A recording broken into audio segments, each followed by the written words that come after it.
से भी आगे बढ़कर इससे भी आगे बढ़कर जो टीटीपी के प्रवक्ता हैं खोरासानी, उन्होंने एक संकेत दे दिया है। उन्होंने ये कहा है कि सेना की असली ताकत, पाकिस्तानी सेना की असली ताकत उसकी कमाई है और हमारा उद्देश्य होगा, हमारा कदम होगा कि हम उसके आय के स्रोतों को खत्म करें, उन पर हमले करें। और टीटीपी के इस बयान के बाद, उनके प्रवक्ता के बयान के बाद पाकिस्तान आर्मी के कई सैनिक लगातार इस्तीफा दे रहे हैं। अब आय का स्रोत कौन कौन सा है पाकिस्तानी सेना का, मैं एक बार उसकी लिस्ट पढ़ के बता देता हूं। तमाम वो कंपनियां हैं जो पाकिस्तान की सेना ही चलाती है, जैसे कि फौजी सीमेंट कंपनी लिमिटेड है, अरसरी बैंक लिमिटेड है, फौजी फर्टिलाइजर कंपनी लिमिटेड है, फौजी फूड्स लिमिटेड कंपनी है, Askari cement limited company, Askari fuel limited है, नेशनल लॉजिस्टिक सेल है, फ्रंटियर वर्क ऑर्गेनाइजेशन है, पाकिस्तानी ऑर्डिनेंस फैक्ट्री है, फौजी फाउंडेशन है, डिफेंस हाउसिंग अथॉरिटी है। ये तमाम ऐसे प्रतिष्ठान हैं जो पाकिस्तान की सेना चलाती है और टीटीपी की नज़र अब इन प्रतिष्ठानों पर है। वो ये कहते हैं कि हम जानते हैं कि पाकिस्तान की सेना किस बात पर इतना उछलती है, वो अपनी कमाई पर उछलती है, हम उसकी कमाई के स्रोत खत्म कर देंगे। और अरविंद साहब, टीटीपी के इस बयान के बाद, टीटीपी के प्रवक्ता खोरासानी के इस बयान के बाद अब तमाम इन प्रतिष्ठानों में काम करने वाले सैनिक इस्तीफा दे रहे हैं। बिल्कुल मनोज साहब, इस्तीफा तो देंगे ही। इसकी वजह यह है कि उनमें एक खास तरीके का भय है टीटीपी के इस धमकी के बाद में। अब वो समझ गए हैं कि दरअसल उनसे पंगा मोल लेके कोई बहुत अच्छा नहीं किया है सरकार ने। और ये वाकई दुखद है कि पाकिस्तान की केवल आपने जो संस्थान गिनाए हैं वे ही नहीं, यहाँ तक कि पाकिस्तान की फॉरेन पॉलिसी, पाकिस्तान की होम पॉलिसी, ये सब कुछ वहाँ की सेनाएं निर्धारित करती है। और आप जानते हैं कि अगर आप किसी प्रोफेसर को बंदूक चलाने के लिए कहेंगे तो वो क्या करेंगे, वो ठीक से चला नहीं पाएंगे। और आप किसी ब्रिगेडियर साहब को कहेंगे कि थीसिस लिखवा दीजिए तो वो मुश्किल होगा उनके लिए। तो पाकिस्तान में यही होता रहा है, जो एक खास विशेष क्षेत्र में जिसकी विशेषज्ञता है और वो है रक्षा, और उनको आपको फॉरेन पॉलिसी भी दे दी, होम की जो नीति है, गृह नीति तय करने के लिए भी आपने उनको दे दिया, जो वित्तीय संसाधन है उस पे भी सेना का अधिकार है।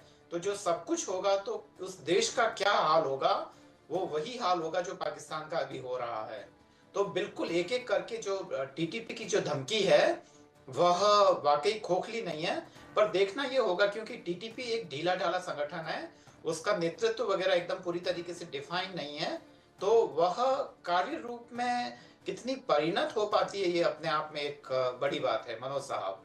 ये वाकई बड़ी चिंता की बात है, लेकिन इन सब के बीच टीटीपी ने प्रधानमंत्री सहित शीर्ष नेतृत्व को धमकी भी दे दी है। ये भी बड़ी एक बात है। सबसे बड़ा सवाल है कि पाकिस्तानी सेना के आर्मी चीफ असीम मुनीर धमकी तो दे रहे हैं कि हम कुचल कर रख देंगे, हम टीटीपी को मुंहतोड़ जवाब देंगे, और वो लगातार इसे रणनीति बनाने की भी कोशिश कर रहे हैं। लेकिन तालिबान ऐसे सीधा सीमा पर आकर तो लड़ता नहीं है, वो तो गोरेला युद्ध करता है। और ये प्रतिष्ठान छोड़िए, ये तमाम संस्थान छोड़िए, वो इतना क्रूर है कि जब वो आर्मी स्कूलों में बच्चों पर हमले कर सकता है और 100 से ज्यादा लोग मारे जा सकते हैं, बच्चे मारे जा सकते हैं, आप कल्पना कीजिए, तो उसकी क्रूरता का अंदाजा स्वाभाविक तौर पर पाकिस्तान की सेना को भी होगा, पाकिस्तान को भी होगा। इसलिए वहां पर पाकिस्तान में भी दो फाड़ हो गया है। पाकिस्तान के आधे लोग चाहते हैं, पाकिस्तान के सेना के आधे लोग चाहते हैं कि तालिबान के साथ समझौता कर लिया जाए, और आधे लोग उनके विरोध में। अब इस कश्मकश में पाकिस्तान की स्थिति को आप कैसे देखते हैं? शरदेंदु जी। अच्छा, मेरे से पूछा। देखिए, जिस तरीके से आपने इसकी व्याख्या की बताया है, ये काबिले तारीफ है। मेरा मानना है कि देखिए, पाकिस्तान की आर्मी अभी तक तालिबान को पूरा समर्थन दे रही थी, तो उनका डिवाइड होना इसमें बिल्कुल लाजमी है, क्योंकि उनके रिसोर्सेज पे हमला हो रहा है। टीटीपी ने उनके तमाम कॉमर्शियल जो इंस्टॉलेशन है, जिसको सेना चलाती, उस पे एक तरीके का हमला बोला है, और तमाम नागरिकों को ये हिदायत दी कि ये आर्मी के कोई भी प्रोडक्ट जो आज की डेट में कॉमर्शियल मार्केट में है उसको ना खरीदें।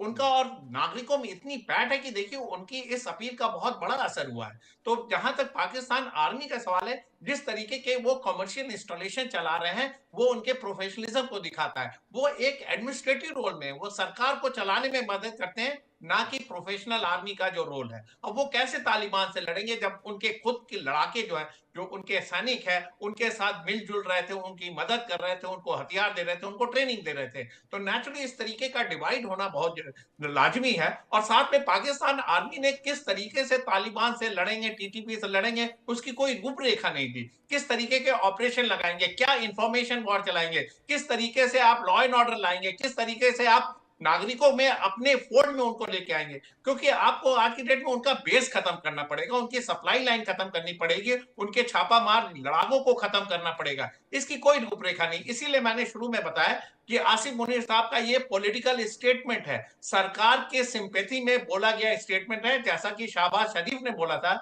कि पाकिस्तान तरक्की नहीं कर सकता जब तक वो टीटीपी का खात्मा नहीं करता या उसको जी मार्जिनलाइज नहीं कर देता। जी जी। इसी के संदर्भ में आसिफ मुनीर ने भी स्टेटमेंट दिया। इसका कुछ ग्राउंड पे असर नहीं पड़ना है और पाकिस्तान देखिएगा आगे आने वाले दिनों में इन्हीं तालिबान, इन्हीं टीटीपी के हाथों हारेगा।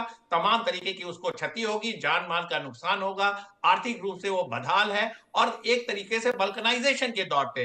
अगर खैबर पख्तूनख्वा और बलूचिस्तान का लिंकअप हो गया और दोनों के जो सेपरेटिस्ट एक्टिविटीज एक हो गई तो पाकिस्तान कहां खड़ा हुआ नजर आएगा। इसी के तहत देखिए पाकिस्तान पूरे विश्व के रिसोर्सेज को मोबिलाइज करने की कोशिश कर रहा है, लेकिन उसे सफलता नहीं मिल रही है। उसने यूएई का दरवाजा खटखटाया, उसने सऊदी अरबिया का दरवाजा खटखटाया, उसने यूएन में भी जाके बोला, लेकिन वो किसी भी तरीके से सपोर्ट हासिल नहीं कर पाया। और पाकिस्तान की देखिए अप्रोच, टीटीपी के अगेंस्ट आप ऑपरेशन लॉन्च करना चाहते हैं, अल कायदा और बाकी लोगों को आप नहीं कुछ बोलते हैं, तो आप टेररिज्म में भी दो भाग कर दे रहे हैं, लड़ाकों में दो भाग कर दे रहे हैं। आप टीटीपी का खात्मा करते हैं लेकिन अल कायदा का खात्मा करने को तैयार नहीं। तो इस तरीके की जो आपकी टैक्टिक्स है ये कामयाब नहीं होगी। और मेरा मानना है कि आज की डेट में कहीं ना कहीं चाइना का बहुत बड़ा प्रेशर पाकिस्तान के ऊपर काम कर रहा है। देखिए $60 बिलियन का उसने इन्वेस्टमेंट किया है सी टेक जी पे, और जी उसके जी। जब इंजीनियर वहां काम करते हैं तो उनकी सिक्योरिटी नहीं है। तो चाइना तमाम तरीके की कोशिश कर रहा है कि उनके जो वर्कर है उनको सिक्योरिटी दिया जाए। और अगर नहीं इससे देता तो वो अपने सैनिक भेजने के लिए तैयार है। बिल्कुल, तो और एक खतरा, पाकिस्तान एक तरीके से घिरता हुआ नजर आ रहा है। एक खतरा मनोज जी। और है। अरविंद सिंह तेजावत मेरे साथ मौजूद हैं। अरविंद सिंह जी, एक बयान टीटीपी ने एक और बयान जारी किया है